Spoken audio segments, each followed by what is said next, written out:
Hey everyone, in this video we are going to start Amrita Shergill's version of India's struggle।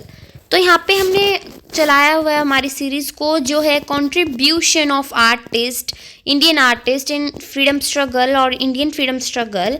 उसमें हमने कर ली थी यहाँ पे रविंद्रनाथ की जो पेंटिंग थी भारत माता, उनके वर्जन से कंप्लीट। अब हम आ चुके हैं अमृता शेरगिल वाले पे। तो इन्होंने क्या किया था, इन्होंने भी एक पुअर मदर इंडियन मदर की इन्होंने एक वो की थी, पिक्चर को पेंट किया था, ठीक है। और एक बहुत ही रियलिस्टिक इन्होंने बनाया इसको, पिक्चर को बहुत रियल लगती है ये, और एकदम डाउन टू अर्थ इन्होंने काम किया हुआ है सबसे हट के। इस पेंटिंग में उन्होंने एक गरीब महिला को दिखाया है जो पीजेंट है, फार्मर है, अपने गरीब बच्चों के साथ। वो पेंटिंग है ये वाली, देखिए ये जो राइट साइड है ये वाली तो है हमारी रविंद्रनाथ टैगोर की, ठीक है, और ये है हमारी अमृता शेरगिल की, ठीक है। तो इसके बाद इसमें दिखाया गया उनको जो अपने गरीब बच्चों के साथ बैठी हैं। उनका बच्चा एक तो बॉय है, एक लड़का है उनको जो उनकी गोदी में बैठा है, और एक लड़की उनकी जो साइड में बैठी हुई है उनके। तो इस थीम को दिखाया गया है पॉवर्टी ऑफ रूरल इंडिया के हिसाब से। पॉवर्टी होते गरीबी, रूरल इंडिया गांव की साइड जो इंडिया में गरीबी थी उसको दिखाया गया है। और इन सबका मूड बहुत सैड दिखाया गया है क्योंकि उनके पास पैसा नहीं, उनकी सिचुएशन के ऊपर बहुत परेशान है वो। तो इसमें दिखाया गया है कि कैसे एक इंडियन मदर इतनी परेशान है, एग्जाम्पल ऑफ इंडियननेस दिखाया गया है, और दिखाया गया है कि इंडिया कल्चर आइडेंटिटी कैसी थी, कैसे होता था पहले सब कुछ, ठीक है। पूर्ण उस टाइम पे जब मतलब लोगों के पास कितनी गरीबी थी, जिस टाइम पे हमारा देश फ्रीडम को पाने के लिए स्ट्रगल कर रहा था, सबके पास गरीबी थी उस टाइम पे। पूर्णा घोष की बात करते हैं अब नेक्स्ट। हमारे जो आर्टिस्ट है उन्होंने भी भारत माता की अलग सी पेंटिंग को पेंट किया है, ठीक है। और एक सॉन्ग है जो द्विजेंद्र लाल रॉय का, उनका मतलब उनको मदरलैंड है भारत जननी को, इस तरीके से भारत जननी को बताया गया उनको कि जो भारत का जन्म हुआ है उनको जन्म देने वाली भारत माता। इस सॉन्ग के ऊपर उन्होंने इस पेंटिंग को फॉर्म किया है, बनाया है। और ये ऐसी है जो राइज होती है ब्लू सीज एंड हिमालयस की ग्लोरी को दिखाते हैं, जिसमें जैसे कि हिमालय में कोई मदर बैठी हुई है वहाँ पे दिखाते हैं उनको, ठीक है।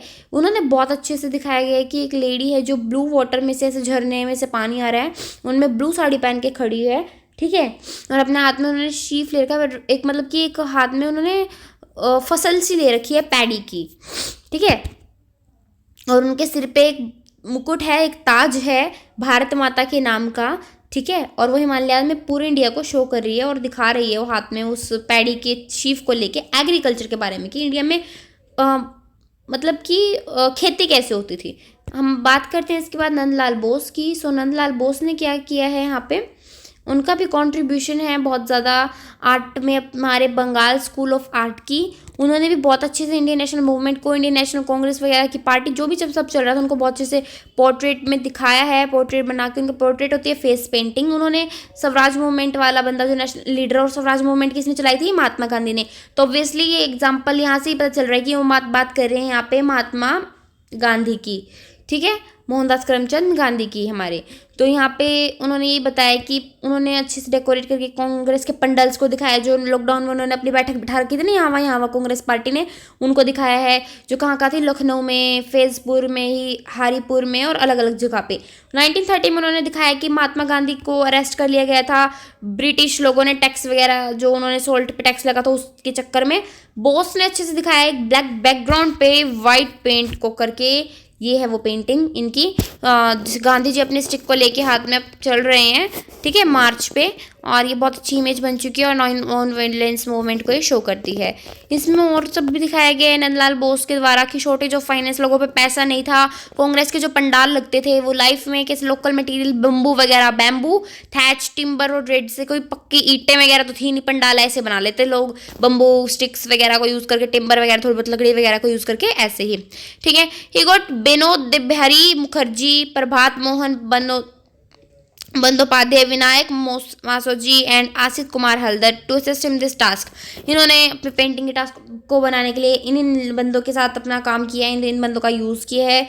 नंदलाल ने बहुत अच्छे से हर एक रिसोर्सफुल तरीके से डाउन टू अर्थ पेंटिंग को, मटेरियल्स को यूज़ किया है, और बहुत अच्छे डिज़ाइनर बन चुके हैं आने वाले सालों में। At Haripur Nandlal turn the area into wonderful example of environmental art. उन्होंने हरिपुर में जो पेंटिंग बनाई है इस जगह की, नंदलाल ने बहुत अच्छे से इन्वायरमेंटल आर्ट को बहुत अच्छे से करके दिखाया। उसमें gate, pillar, exhibition, cluster of stalls, thatched shelter, जो थैच से होते हैं ना, भूसे वगैरह से बनते हैं वो सब, हट्स वगैरह, landscape garden, meeting areas and residential tents को बहुत अच्छे से डेकोरेट करके उन्होंने लोकल मटेरियल के साथ उनको दिखाया। बैम्बू, थैच, खादी, हर एक चीज़ को यूज़ किया हुआ था उन्होंने। ठीक है, subjects like hunters, musicians, bull handlers, carpenters, spinner, husking women and modern scenes of rural India including animal rearing, हर एक सीन को, हर एक बंदे को, हर एक सीन को पेंटिंग में कवर अप किया इस बंदे ने। And cooking was skilful depict in Haripur, जो हरिपुर के पोस्टर में उनमें उन्होंने कुकिंग भी दिखाई है, महिलाएं कैसे कुकिंग वगैरह करती थी, घर में खाना बनाती थी। तो ये सारा इन्होंने अपना पूरा दिखाया है कैसे कैसे लोग काम करते थे जब नेशनल मूवमेंट चल रही थी उस टाइम पे। ठीक है, तो यहाँ पे इसके बाद हम करेंगे यहाँ पे नेक्स्ट हमारे जो हैं गजेंद्र नाथ टैगोर। इन्होंने क्या किया था, इन्होंने बहुत अच्छी आर्किटेक्चर बनाई थी पेंटिंग जो जलियांवाला बाग के ऊपर बेस्ड है। डिक्लेरेशन ऑफ पीस इन पंजाब करते हैं, डिक्लेयर कर देते हैं कि अब शांति हो जानी चाहिए पंजाब में। जो जलियांवाला बाग में 13 अप्रैल 1919 को हमला हुआ था, जो गोल्डन टेम्पल के बाद सीधा जलियांवाला बाग पे किया गया था यहाँ पे इन लोगों के द्वारा, ब्रिटिशर्स के द्वारा, तो उसको इन्होंने अपनी पेंटिंग में डिपिक्ट किया क्योंकि वो भी एक नेशनल फ्रीडम स्ट्रगल का ही पार्ट था जो हमारे देश को आज़ादी चाहिए थी। तो उसको भी बहुत अच्छे से इन्होंने आर्ट को बना के बहुत अच्छे से दिखाया है। और इन्होंने बहुत अच्छे से पॉलिटिक्स को दिखाया उस टाइम पे कैसी थी कैसी नहीं थी, बंगाल स्कूल ऑफ आर्ट में काम कर करके। और बहुत ज़्यादा न्यूज़पेपर्स में भी इनकी पेंटिंग के बारे में बात हुई है। आसिफ कुमार हल्दर है नेक्स्ट, जिनके बारे में हम यहाँ पे बात करेंगे। ये बहुत अच्छे बेस्ट इनको माना जाता है। प्रोजेक्ट ऑफ डॉक्यूमेंटिंग केव, जैसे cave art of Ajanta, Ellora, ये जो केव गुफा वगैरह होती थी ना, उनकी आर्ट्स बहुत अच्छी बनाते थे।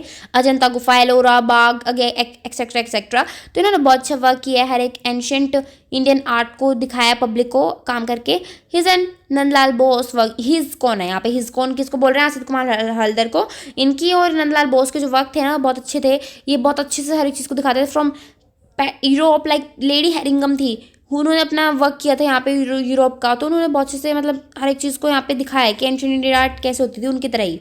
ठीक है, लाइक पहले ये बंदी यहाँ पे लेडी हेरिंगम आई थी इंडिया में, हर एक चीज़ को, हर एक सीन का इन्होंने अपने पेंटिंग्स में दिखाने की कोशिश की है।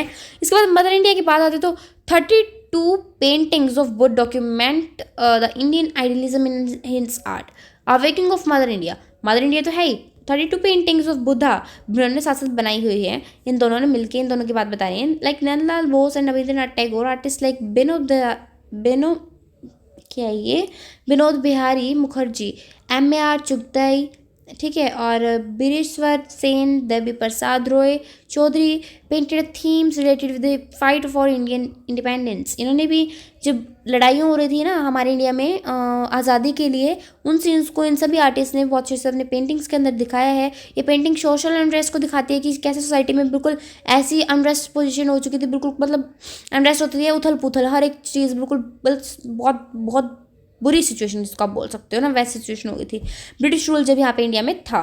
ठीक है, हर एक चीज़ को उन्होंने दिखाया अपने एग्जीबिशंस में पेंटिंग लगा के, मैगजीन्स के द्वारा। मैगजीन्स भी ऐसी ऐसी थी, वो क्या नाम था उनका, मॉडर्न रिव्यू एंड प्रवासी, ये दो मैगजीन्स जिनके अंदर उन्होंने बहुत अच्छे मंथली मैगजीन था, यानी कि एक महीने में पूरा रिकॉर्ड एक महीने का इस मैगजीन में होता है। एक मान लो मैगजीन है तो मान लो अभी मान लो जनवरी चल रही है, तो पूरे जनवरी का रिकॉर्ड जो है पूरे मंथ का एक साथ आएगा लोगों के पास फुल फैब में।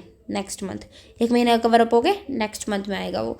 तो ऐसे तो इन्होंने बहुत अच्छे से अपना हर एक चीज़ को बहुत अच्छे से एक्सीलेंट वर्क को करके दिखाया है हमें, और इंडिया को प्राइड फील कराया है अच्छा बहुत ज़्यादा, क्योंकि इनकी पेंटिंग्स थी जो बहुत अच्छी फेमस हो चुकी थी और अपने इंडिया को दिखाने की ये अंदर गट्स रखते थे। ठीक है, तो इसका मटेरियल और जो मेथड्स हम करेंगे नेक्स्ट वीडियो में कवर अप। तो चलो, होप्स आपको समझ में आ गया होगा। तब तक के लिए बाय बाय।